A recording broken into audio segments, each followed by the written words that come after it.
Right, so I'm Chrissy Caulfield. I'm going to give you a quick tour of my pedal board, just to show you what they all do. This is what they all do basically. This is my main pedal board. I have sort of an extra one to the other side, which I'll show you maybe in another video if anybody's interested. I also have a Vox looper on the other side, which I will also show you if anybody's interested. But for the moment I'll concentrate on the main board, which is the things you can see down here. Now this is set up for a violin, so it might be slightly different than what you might expect for a guitar. Quick overview. There are two pitch shifters, two delay units, two distortions, a reverb, a compressor and an EQ. And the reason why there are two of each of these things will become clearer as we go along. So I'll start with the first thing that is the mainstay of my pedal board. It's the main effect on the board, and it's the RE20 delay pedal. Here it emulates tape delay, it emulates the RE201, I believe, tape delay. It's a digital emulation, but it's very, very nice sound. So if I put that onto, it's got a tap tempo there, so I can change the tempo depending on the tempo I want to play at. And if I play a little bit of just completely dry violin, you'll hear what it sounds like without anything at all.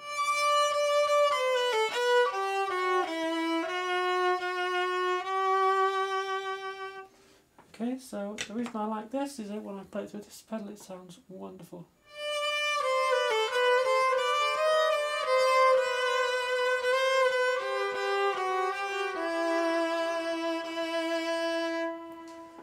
Now the delay is set quite high, and that if I turn these down a bit you still get still that lovely effect, but less sort of cavity. But I do like the cavity sound quite a lot.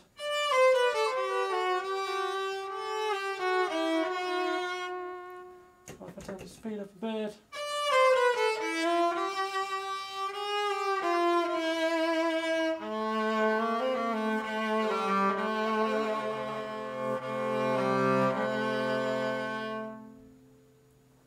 That's that. I should point out, if you can see, this is a 5-string violin, so I have a C string there, which you heard me play, so it'll go down to viola level if that's what you need. That pedal, I tend to use that a lot of the time.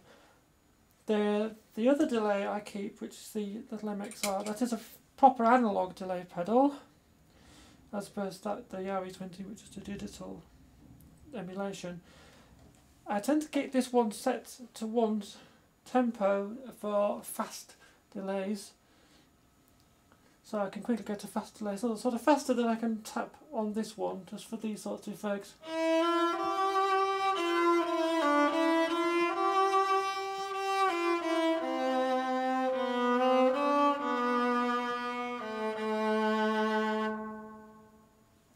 But what is also good for is if the RE20 will do very slow delays, as you can see here. So what I do is I often use the faster delay as a pre-delay to this one, so you get a sort of following type of effect. So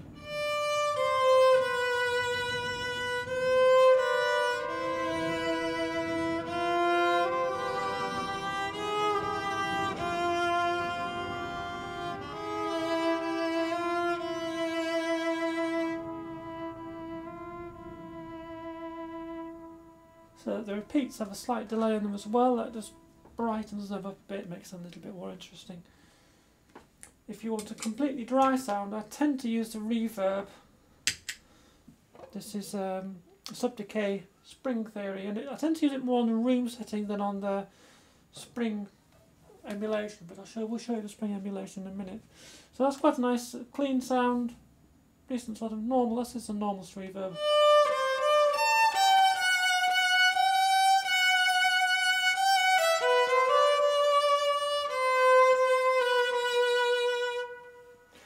One thing it does do, it does very, very long delays, which I like a lot. It'll do an infinite delay, but that's too much. But it's very nice if I do very, very long.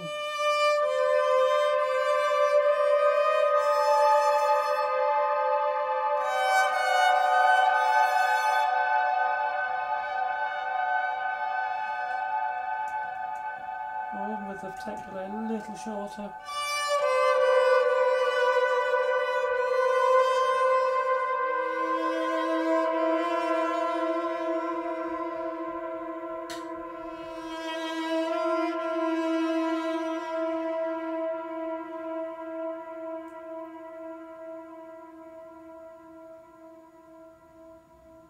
So yeah, that's fabulous, the long decay.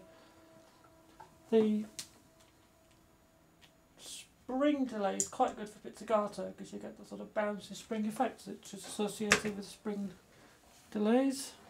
So if I do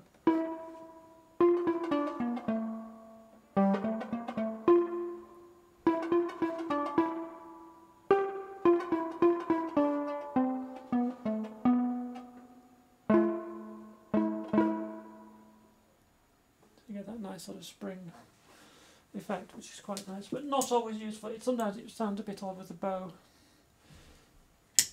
because I don't use that a great deal. The reason I have two pitch shifters is so that I can switch quickly between things, because I do use them quite a lot. One of the things about the violin is this is of course a monophonic instrument mostly, so to get a bit of a thicker tone or to get chords I use these. So this is, I leave this one permanently set up for an octave. It's set up for an octave with a 50% wet dry, which if I can say it. So you get a bit of the normal part what I'm playing and the same amount of the shifted signal.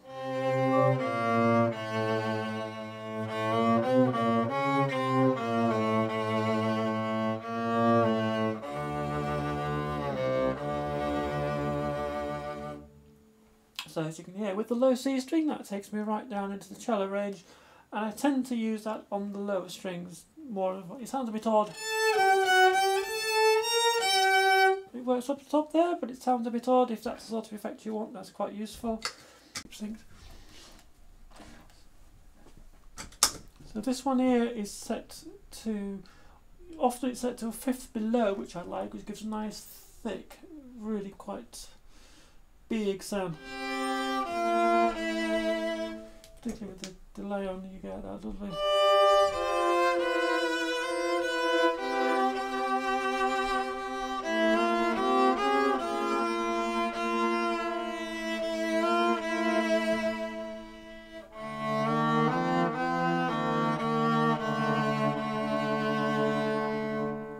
So you get that really lovely effect. What I also tend to do with this is an octave above, which is quite a weird effect, but it sounds very artificial, but it's quite useful in some situations.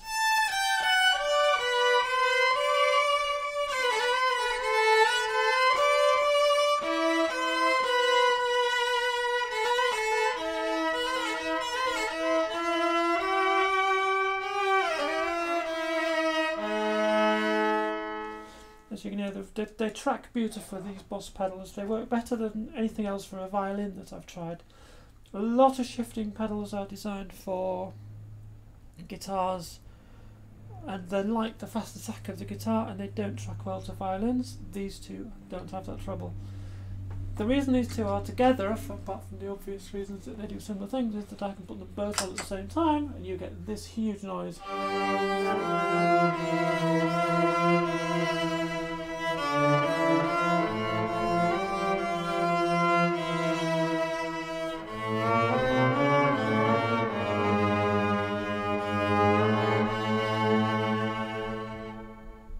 Which is very effective sometimes.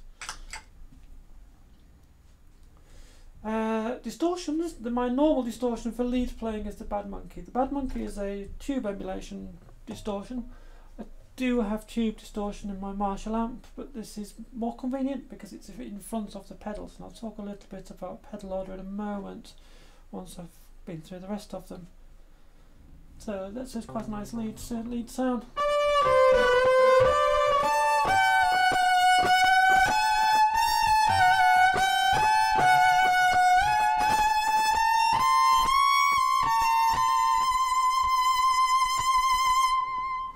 So that's quite a nice sound. Very compressed. You get that thump at the beginning of the sound, almost like you do with the pick on an electric guitar. So it's quite a guitar-y type of sound, and I've used this pedal on some albums that people have thought it's a guitar. Strings basically sound pretty much the same through distortion pedals to some extent. So that's a good lead sound. The mega distortion is, as it says, a mega distortion. It's very good in the low end.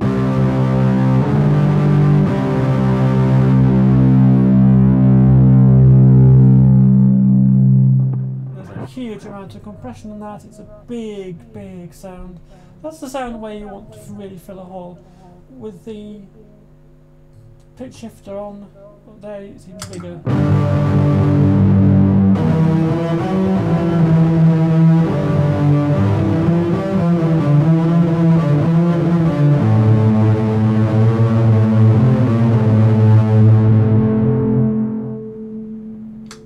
I'm recording this through a DI through headphones at the moment, as you can see. So there's a lot of feedback on that, so it's quite hard to control in a hall.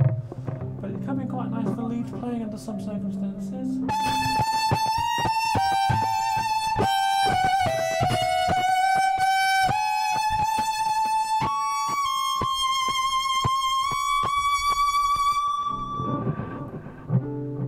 you can hear the noise from there, so it's quite noisy. There's a huge amount of compression and distortion on that. But it does have its uses. It's really, really nice. The EQ pedal again is often for lead playing. I've got it preset. There's a preset number 1 there, as you can see, which I use. That is basically a treble boost, a bit of a mid cut.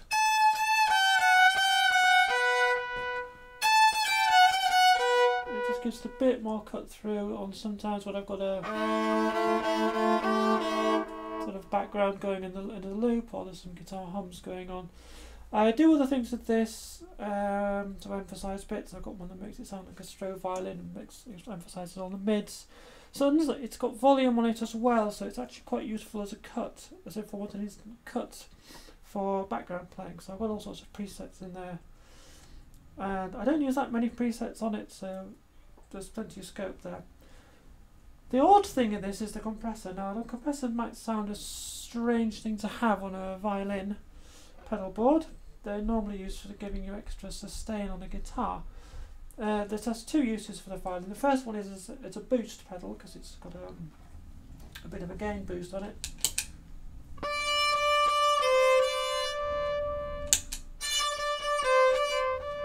But the main reason is it's after the delay pedal, so it boosts the delay. So if I turn these up,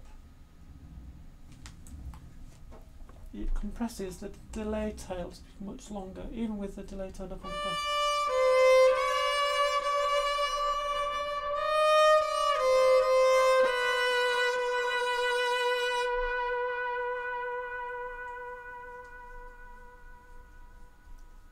Yeah, they're much longer delay tail, and that's quite nice. Now if I combine that with the other delay, so they're both fairly short delays, and you get a double delay with a long tail.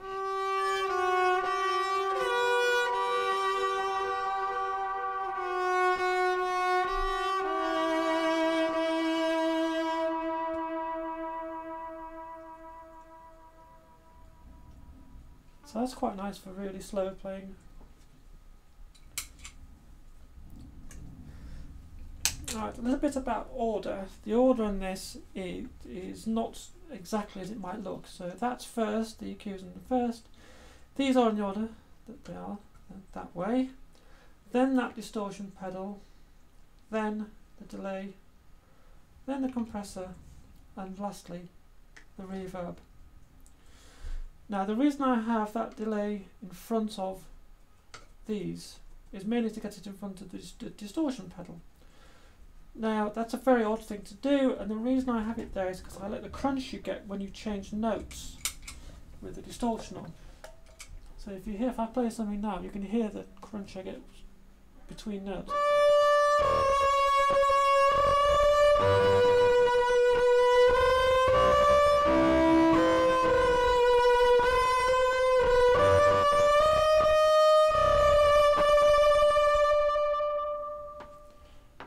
So without the delay, you just get. You can see it's quite clean. That's the effect I like. It's very much a matter of taste, but it's useful at times. The main reason the delays are this delay is after almost everything, because I want it after all the effects, because it confuses things like pitch shifters and that sort of thing.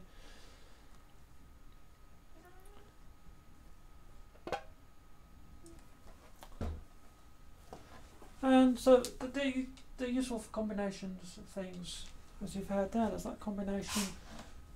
Generally a reverb. If I'm using a long reverb, I'll put this back onto long reverb.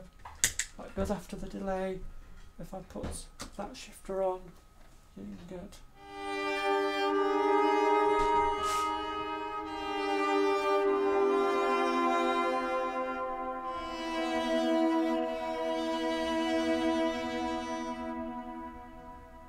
that's a lovely mournful sound.